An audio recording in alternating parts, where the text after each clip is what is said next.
All right.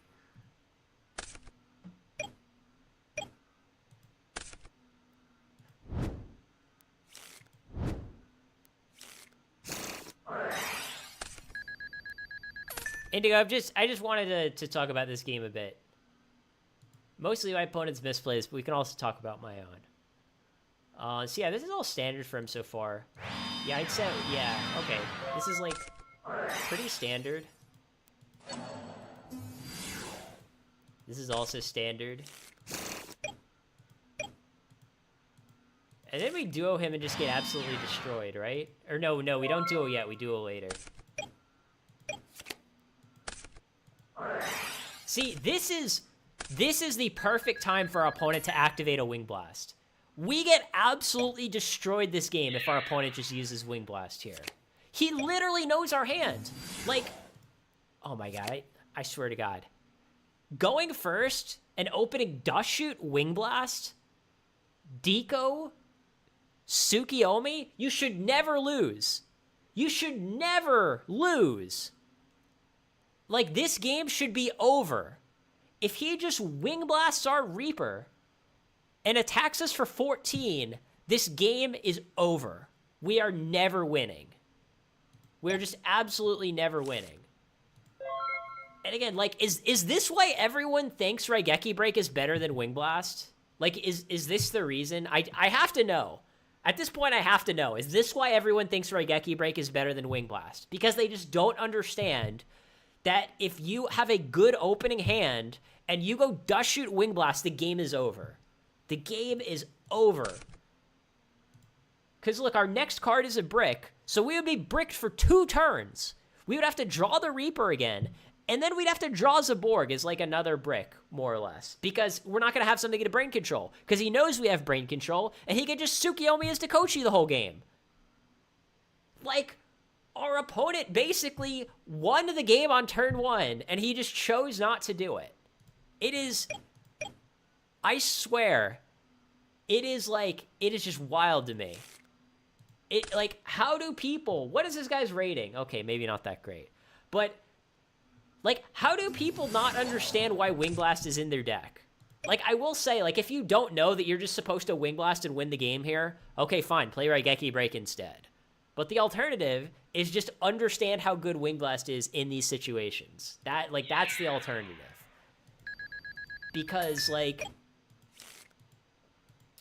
You know, obviously you can, you know, go back to the old discussion of, oh, is going first, you know, really, really good. Well, I tell you, when you go first and you open Dakochi, Tsukiyomi, Dust Shoot, Wing Blast, yeah, you should never lose there. I mean, maybe not never, like, obviously your opponent could just, like, open Trinity or something, but, like, our hand was not very good. Our hand was not very good. The only card in our hand that was good, he sent back with Dust Shoot.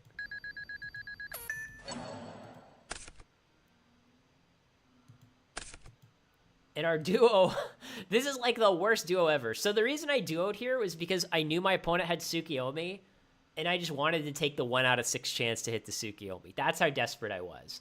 But instead, our duo basically like went -1, because we discarded Thunder Dragon, which was a free card, and then he discarded Night Assailant, which replaces itself. So like our duo went -1, our Zaborg went -1, and somehow we're apparently going to win this game. I don't know how. But somehow we're going to win this game.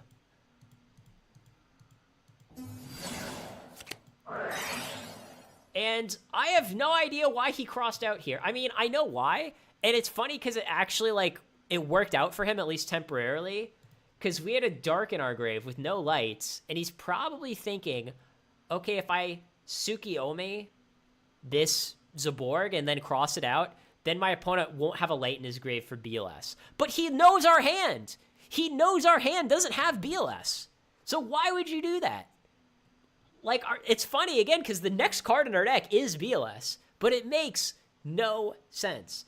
And again, it's like, even if, like, the worst case scenario is we top deck BLS, okay, fine. He also knows we have Premature Burial. So we play the BLS, and then he goes Tsukiyomi, cross out the BLS, now you can't get it back with Pre. So it's like, either way, he shouldn't just be throwing away his cross out here. He should just go +1 with Tsukiyomi, save the cross out, and have an out to anything, right? If we go BLS, okay, then he's got Tsukiyomi cross out. If we set Sinister, he's got Crossout. He is, like... He's getting, I don't know. He's getting a little ambitious with this play. Maybe ambitious isn't the right word. But it's funny, because we do draw BLS. And, like, the Crossout play, like, kind of plays off, but we only had a 1 in 34 chance of drawing BLS, right?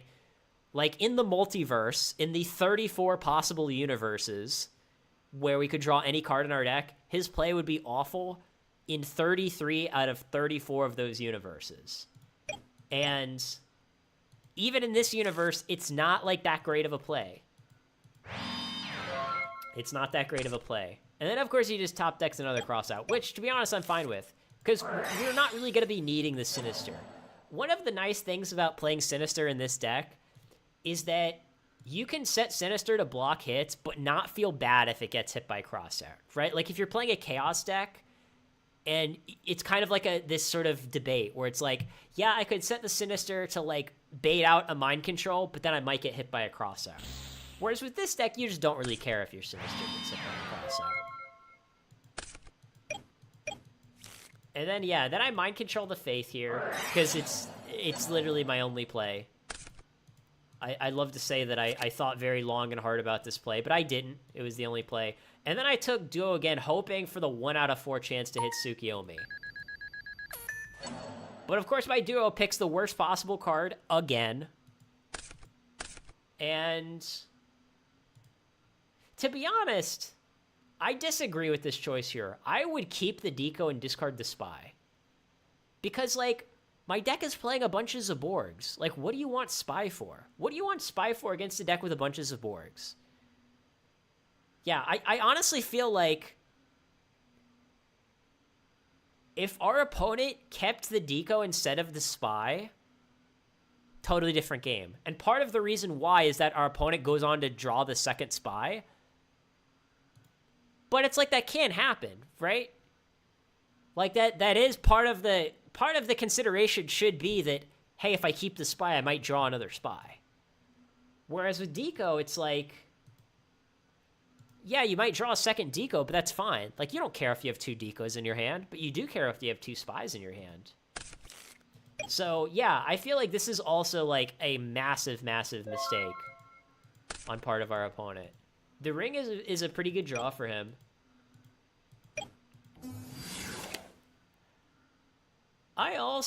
This is kind of an interesting spot. Again, he knows Brain and Pre. I mean, I think getting back Crossout... Yeah, I mean, he's going to be able to loop the Faith anyways. But, like, Spy is just not an amazing card in this matchup. Like, Spy is one of the best cards in the game, but it's not great in every single matchup. And it's like, I'm playing a deck with, like, Zaborgs and Mystic Swordsman level 2 and, like, a Ninja Grandmaster. And Spy, like, isn't that great in that particular matchup.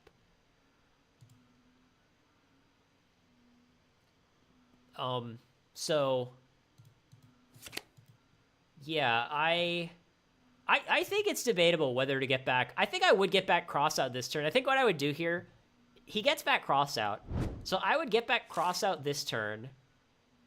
And then next turn, I think I would get Upstart.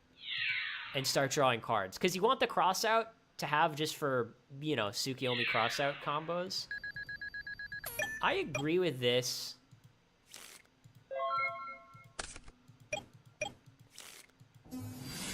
And again, massive misplay by not using his Wing Blast. Massive, massive misplay. Like, you would discard whatever you want. I mean, I would probably just discard the Spy, if I'm being honest. But yeah, you just discard the Spy, Wing Blast the Spy. And then it, like, sets me back a full turn. And you just get to go Tsukiyomi on Faith. Get back Upstart, draw another card. Like, this is... I swear, this is probably the most awful usage of a Wing Blast. I mean, it's the most awful non-usage of a Wing Blast I have ever seen in my life. Because now our opponent has, like, double Wing Blast. There's no way we should be in this game. Like, our opponent has been handed all of these amazing Wing Blast opportunities on a silver platter, and he's just not taking them. Why?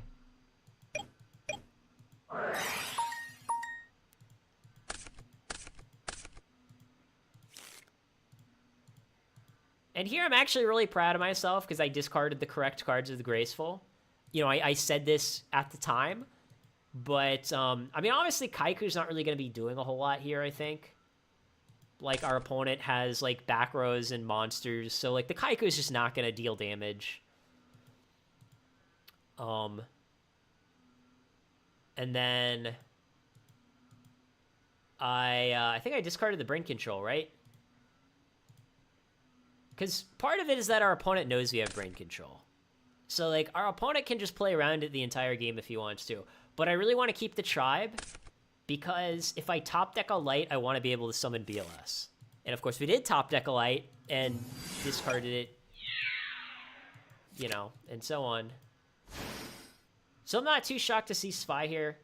I mean, you could maybe make the argument that, like, we should read the Spy and not attack, because we go down to 45 here, which means that we're out of Stein range. We're only playing one copy of Stein, so it's not, like, a huge deal. I don't know. I mean, I guess when I attacked the Sengen, I was hoping it was, like, a Night Assailant, but that's just wishful thinking. You know, if we attacked into the set and it was, like, another Dekochi, we'd just have Spy run over the Dekochi. But then, since it's a Spy, we just turn our own Spy to defense.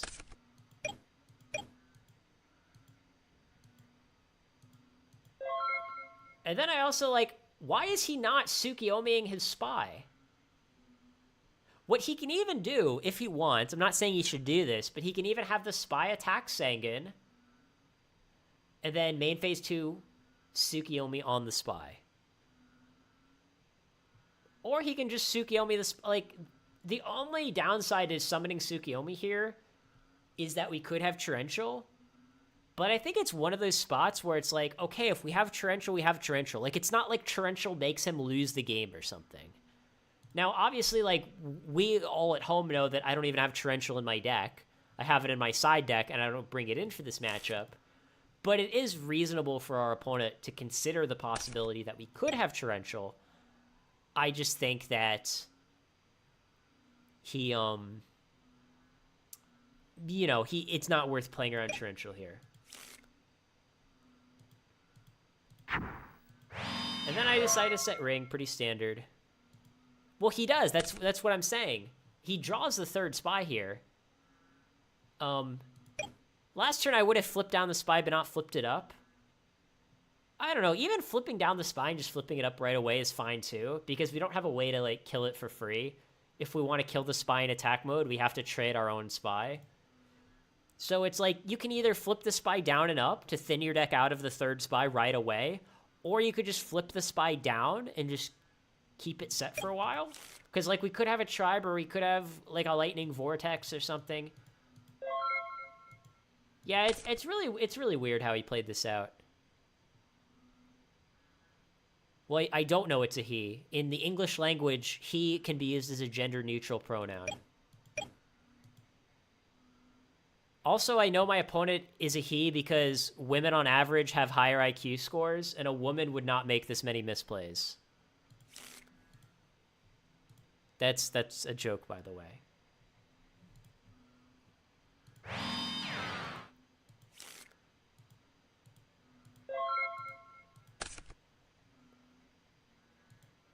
I mean, women in Yu-Gi-Oh! Do exist.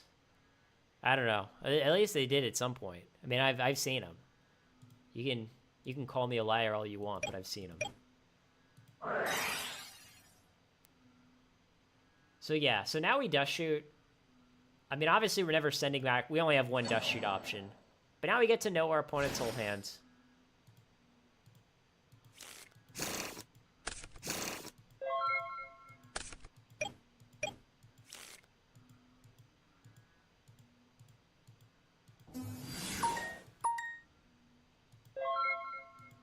And then here we're just playing around Crossout. I mean, the other alternative is we can set Tomato and just let our opponent cross out it. I mean, that's not a horrible play either. But the problem is, like, we don't have a lot of other stuff in our deck that we're going to set at some point anyways. The only way that setting Tomato works out is if we set Tomato to bait crossout, and then we top deck like the one Magician of Faith in our deck. That's like the only time that setting Tomato ever works out.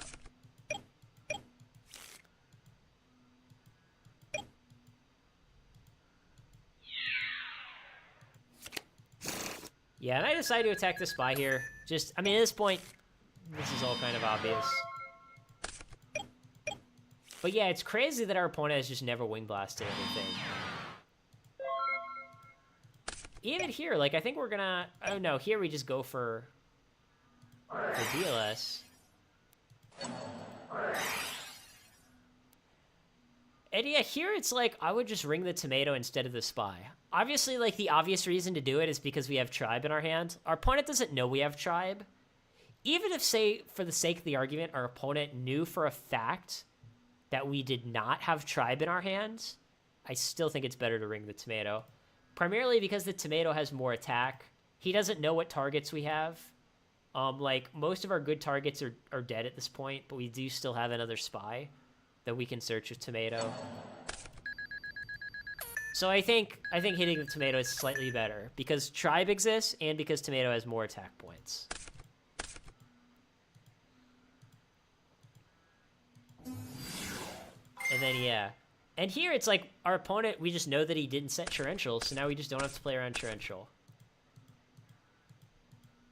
And then, based on how he's been playing the whole game, I think it is reasonable to assume that our opponent could have a Mirror Force set here. So yeah, we think for a long time and go for basically what is the optimal play versus a set Mirror Force. And what does he Wing Blast? I actually forget what... I think he Wing Blasts the Tribe, right? I think, like, what I would do, if I'm totally honest, if I were my opponent... I mean, again, I would never get in this spot, because I would have used Wing Blast, like, 100 turns ago. But if I found myself in this spot, I think you Wing Blast the DLS, because we have no light in our grave. Right?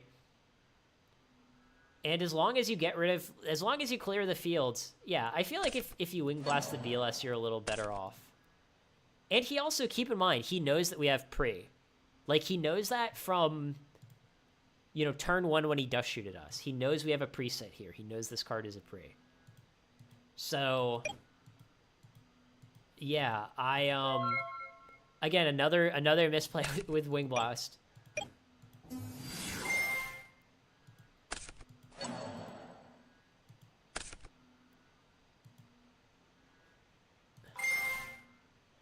I would also, like, I don't know. I would... it's a rough spot here.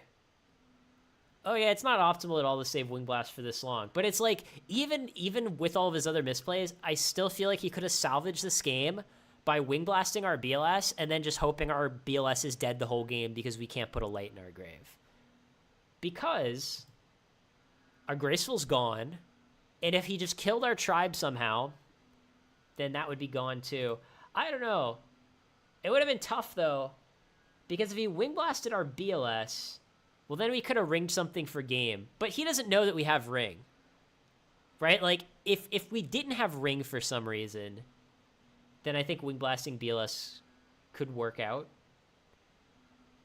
But I think at this point, you just have to hope your opponent doesn't have ring. Yeah, this is fine, too, I guess. But yeah, at this point, the game becomes very difficult for our opponent. It doesn't really matter, like, what we draw here. And I have, like, no good Sangan targets, so I just get the Spy, because it has stats.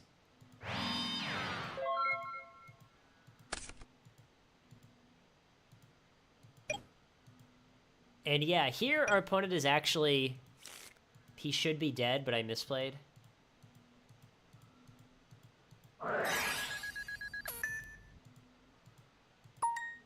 Because I forgot that he still had a crossout in his hand. For some reason, mentally, I just assumed that he would discard the crossout to Tribe. So I thought, I don't know, maybe this was like...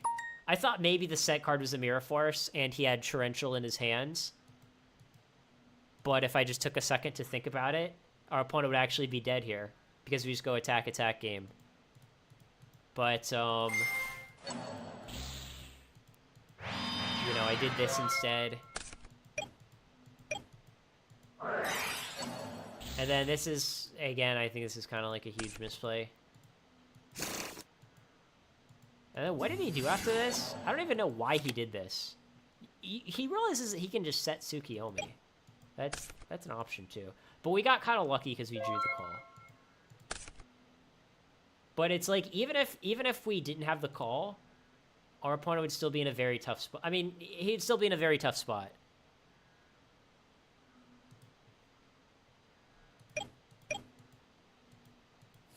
Because, like, we would just Rota for... Yeah, we have Ninja Grandmaster left in our deck, right? Oh, and we have DD Warrior Lady. Yeah, so we would just Rota for a Warrior Lady and attack him, and we'd still probably win. Even if the call was something else. But here he's dead, so we'll take it. Yeah, I think... I'll probably, like, make this, like, a stream highlight at some point. Just so everyone can see it. But this is, like... This game is a perfect example of how to not use Phoenix Wing Blast.